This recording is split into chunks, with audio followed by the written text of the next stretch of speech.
unless you've been living under a rock in recent years, you've probably read about the controversy in the Linux world and open source world, and every single human being has probably been writing about something to do with Red Hat and Linux, and the opinions vary so widely on the topic. It's unbelievable. It almost comes down to one of those famous do you prefer what type of soda or brand of car do you prefer type thing. So, of course, on the one side, we have Red Hat, which has made additional changes on their side to make it more difficult for the downstream distros. So there's like Rocky and Alma and Euro Linux and heck, even Oracle Linux, harder to rebuild their OS. And there's all sorts of conflicting opinions around this thing.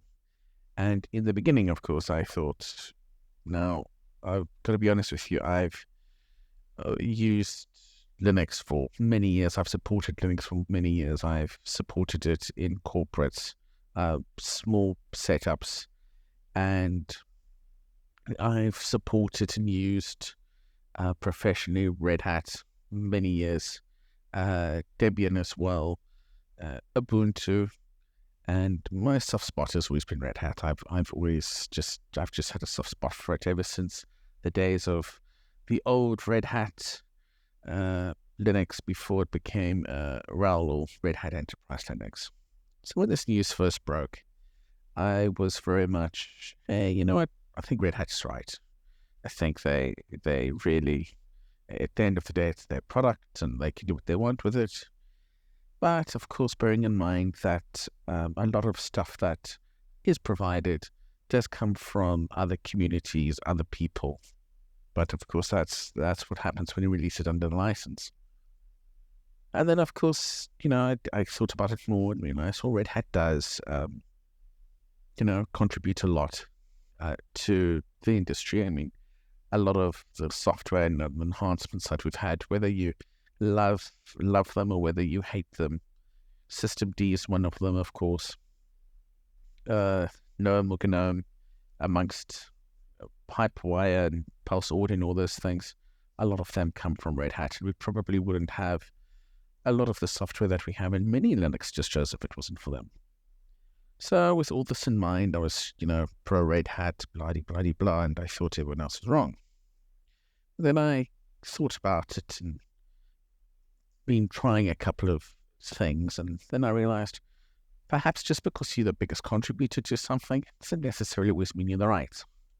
So something years ago, I used to use Centos a lot, and the original Centos, not Stream.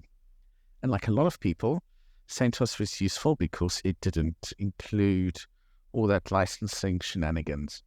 You could set up a dev box, you could set up a for small store that doesn't have much money or needs in-house support or small instances. Centos was fantastic. I studied for my Red Hat certification years ago using Centos because that was the option. Yeah, there was other Linux that were based on Red Hat, but Centos was the one. Now, not everything is hunky-dory with the history of Centos.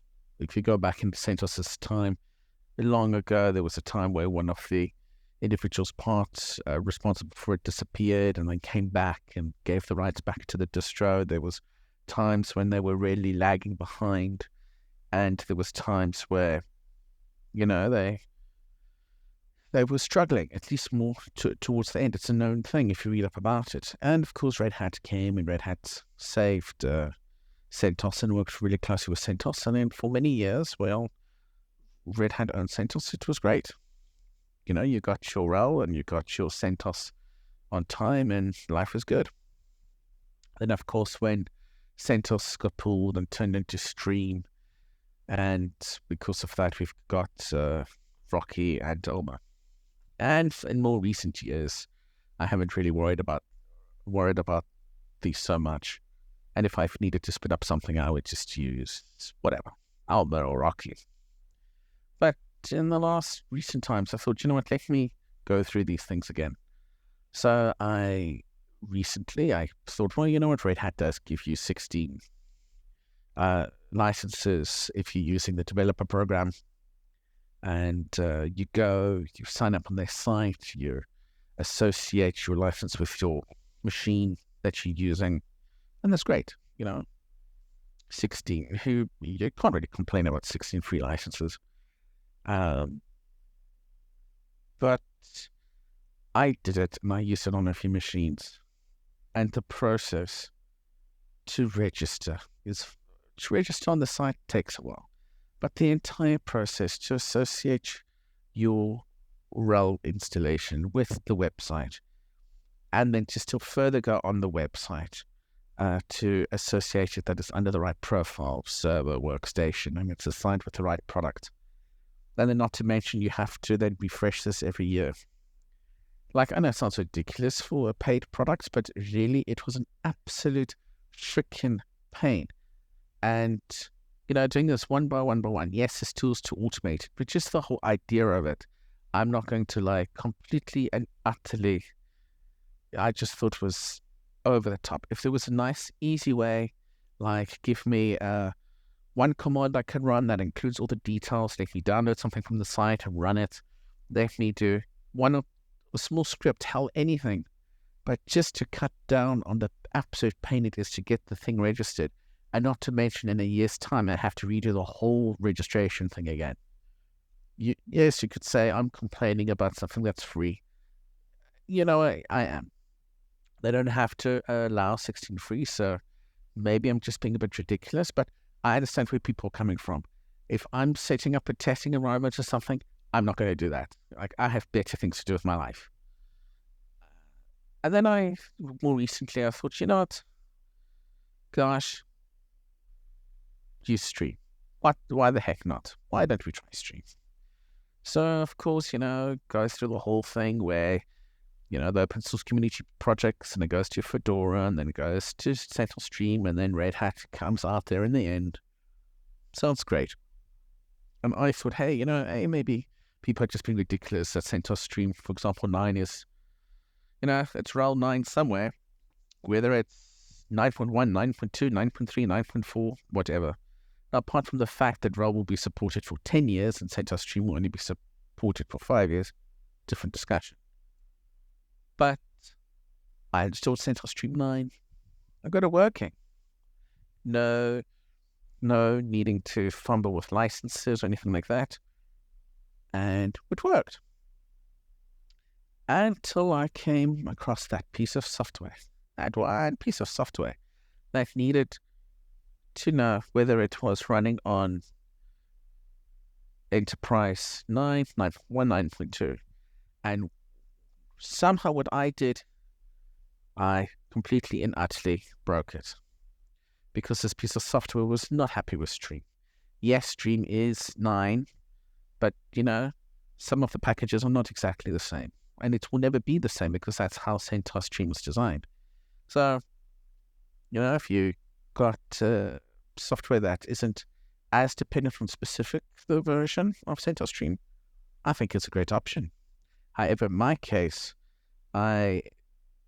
between some piece of software that needs a specific version of CentOS and using the additional packages for Enterprise Linux, yes, that's a whole debate whether that makes it stable or not. And one of those is for an update.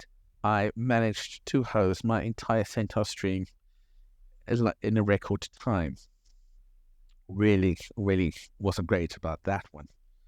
So then, of course, what's the next thing? Well, if you read online, a lot of people talk about, heck, let's use Debian. Now, Debian, fantastic, solid distro, stable. Heck, I'm sure Debian might outlive humanity. But unfortunately, there's certain bits of software that do not run on Debian. And it doesn't have that corporate backing. Now, it's not an issue that it doesn't have corporate backing. In many ways, it's probably a good thing. But when it comes to in a corporate environment or somewhere where you need paid support, you need it from the company that makes the operating system, right? having person XYZ Incorporated is going to provide support for Debian is not the same thing as if it came from, for example, Canonical and Ubuntu. Okay, so case in point, Debian in my situation is not going to work. Ubuntu, I'm not going to use Ubuntu. I have my own reasons for that. I'll just say I like to be in control of my OS, not the other way around. So, of course, one of my previous loves that I started with Linux was Sushi, the green chameleon that is, I still have a very soft spot for Sushi. And you, of course, get Sushi, which is what you have to pay for the corporate, and of course you get OpenSUSE, or OpenSUSE, however you want to pronounce it, which of course is the free version. And of course that comes in Leap, which is the stable version, which is usually supported for up to 18 months for like 15.5. And then there's going to be 15.6 and all of that. And that's really great, really stable. And of course you get Tumbleweed, which is a rolling release. And both OSs, really fantastic pieces of software, really awesome, but you need something corporate backing. So, of course, you get Sushi, and I actually went through this really in depth. I even tried it again, and of course, you get the enterprise desktop, and of course, you get the enterprise server. Now, pricing is not too bad. Your average price for your enterprise desktop, if you need it, is, well, let's just double check here the price, but I know it really wasn't too expensive, basically. Point being, depending on your standard or your priority support, you'll pay a couple of $100, and it's, valid for how long you buy the support for. Not bad. And of course, the enterprise service more expensive, but obviously there's some packages that you're not going to get on the one or the other, because servers aimed for server, desktop is aimed for desktop. And I thought, this is great. This is going to solve my issues, make life easier.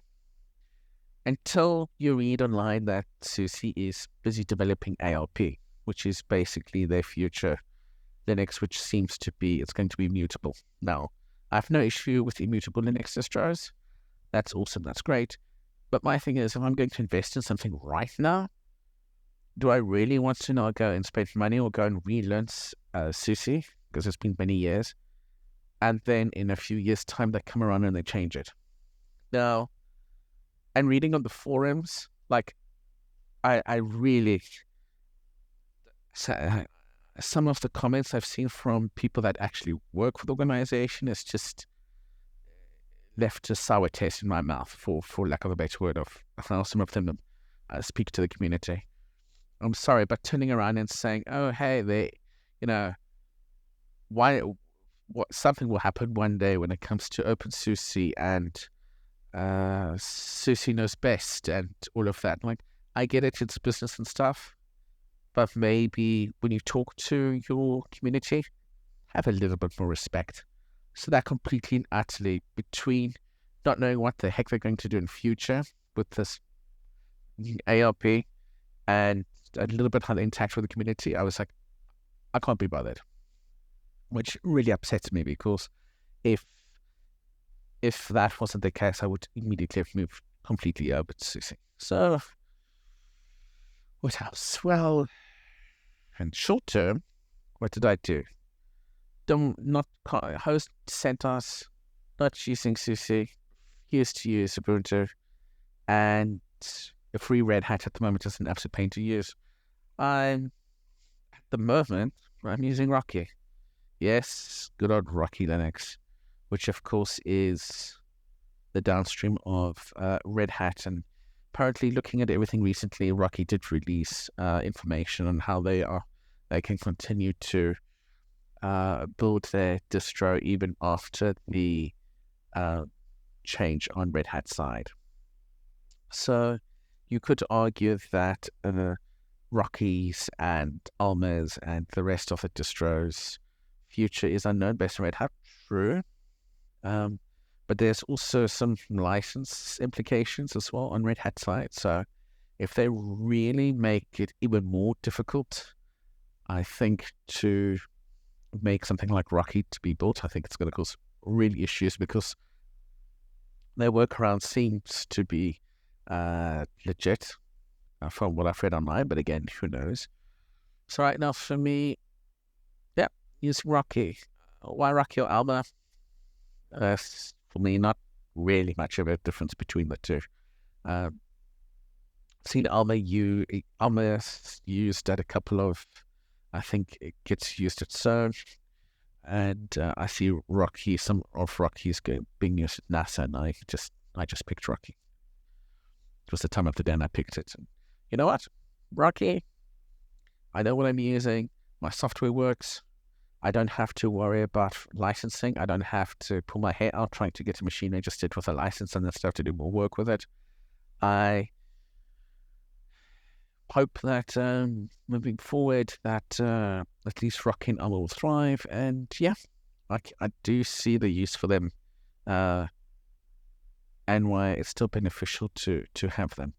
Is it right that some of these distros go and provide their own support that's cheaper than Red Hat? I don't know. That's a bit of a grey area. Yeah,